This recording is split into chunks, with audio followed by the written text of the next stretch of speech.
Police जब लाठी चलाती है, पुलिस की लाठी का चोट 3 दिन रहेगा, 4 दिन रहेगा, 5 दिन रहेगा।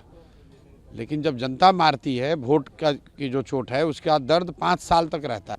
एक बार नीतीश कुमार ने जो असंवेदनशीलता दिखाई कोविड के दौरान और उनको 42 सीट मिल गया, उसके बाद से 4 साल, पिछले 3, साढ़े 3, 4 साल से तो राजनीतिक रूप से करा रहे हैं ना। बिल्कुल सरकार को झुकाया जाएगा। आप थोड़ा धीरज रखिए, चीज़ों को होने में समय लगता है। सरकार की जो ये प्रवृत्ति बन गई है कि लाठी मारकर हम सब कुछ ठीक कर देंगे, आप देख रहे हैं कि हम लोग यहाँ बैठे हुए हैं, सरकार कहाँ लाठी चला पा रही है। यही सरकार जो इतना लाठी का अपना दम भरती है, मैं तो बैठा हुआ हूँ यहाँ पर, हमारे साथ ये लोग बैठे हुए हैं, कहाँ सरकार का दम है कि हमको लाठी से मार दे। बिहार में सीएम नीतीश कुमार के खिलाफ आवाज बुलंद करने वाली जनसुराज पार्टी के प्रमुख प्रशांत किशोर ने जंग का ऐलान कर दिया है और आमरण अनशन पर बैठ गए हैं। प्रशांत किशोर ने अनशन तब तक जारी रखने की बात दोहराई है जब तक कि बिहार सरकार प्रदर्शनकारी बीपीएससी छात्रों की मांगे पूरी नहीं कर लेती। एक तरफ आरजेडी और कांग्रेस भी नीतीश सरकार के खिलाफ हल्ला बोल रही है, तो दूसरी तरफ प्रशांत किशोर ने कमान संभाल रखी है।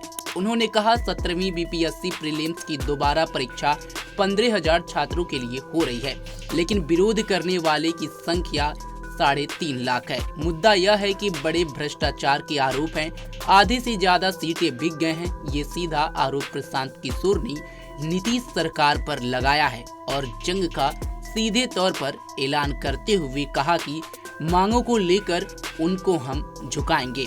सुनिए बिहार की राजनीति में भूचाल लाने वाले प्रशांत किशोर ने और क्या कुछ कहा।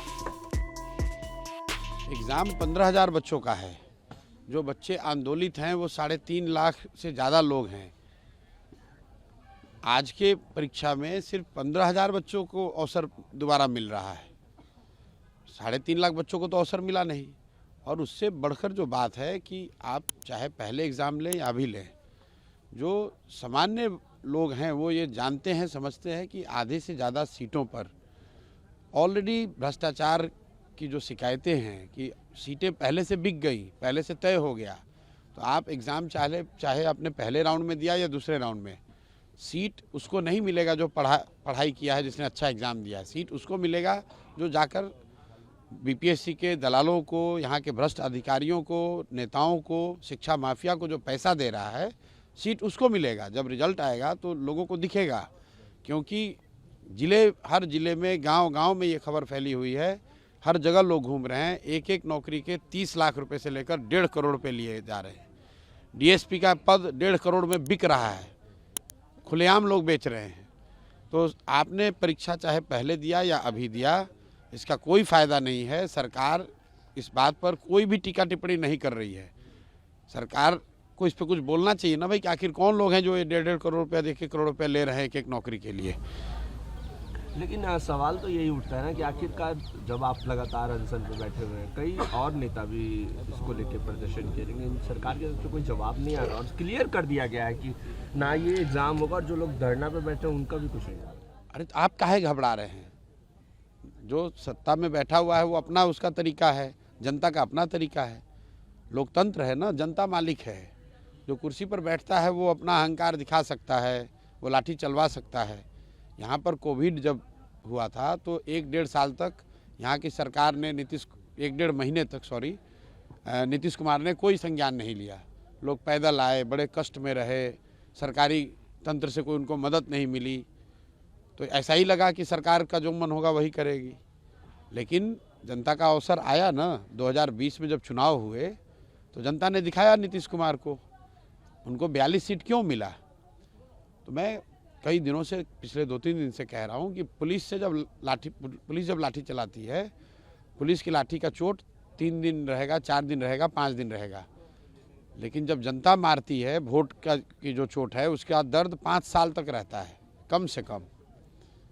एक बार नीतीश कुमार ने जो असंवेदनशीलता दिखाई कोविड के दौरान और उनको 42 सीट मिल गया, उसके बाद से 4 साल, पिछले 3, साढ़े 3, 4 साल से तो राजनीतिक रूप से करा रहे हैं ना। तो अगर आज आप सत्ता में बैठे हैं, बच्चों को मार दीजिएगा या दूसरा कोई भी जो आ रहा है प्रदर्शन करने उसको आप मार रहे हैं, तो लोग भूलते नहीं हैं, लोग वापस जाएंगे। वोट तो उन्हीं को देना है। आज आप बच्चों से नहीं मिल रहे हैं, आज आप आंगनवाड़ी सेविकाओं से नहीं मिल रहे हैं, आज आप संविदा कर्मी से नहीं मिल रहे हैं, लेकिन वोट मांगने का जब समय आएगा 10 महीने के बाद तो इन्हीं लोगों के पास तो जाना पड़ेगा।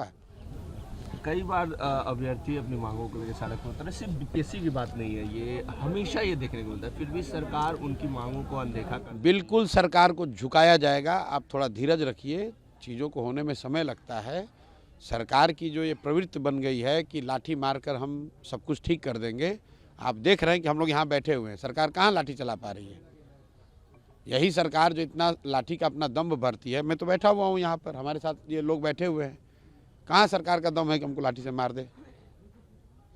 अगर आप संकल्प दिखाएंगे, लोग उतरेंगे सड़क पर, तो सरकार को झुकना ही पड़ेगा।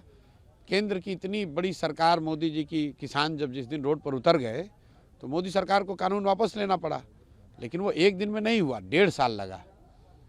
1.5 साल जब किसान सड़क पर बैठे तब कानून वापस हुआ, वो 1.5 घंटे में नहीं होगा। आप लोग ब्रेकिंग न्यूज़ सुबह शाम चला रहे हैं, आपको लगता है कि सुबह आए और दोपहर तक सब ठीक हो जाए, ऐसा नहीं हो सकता है।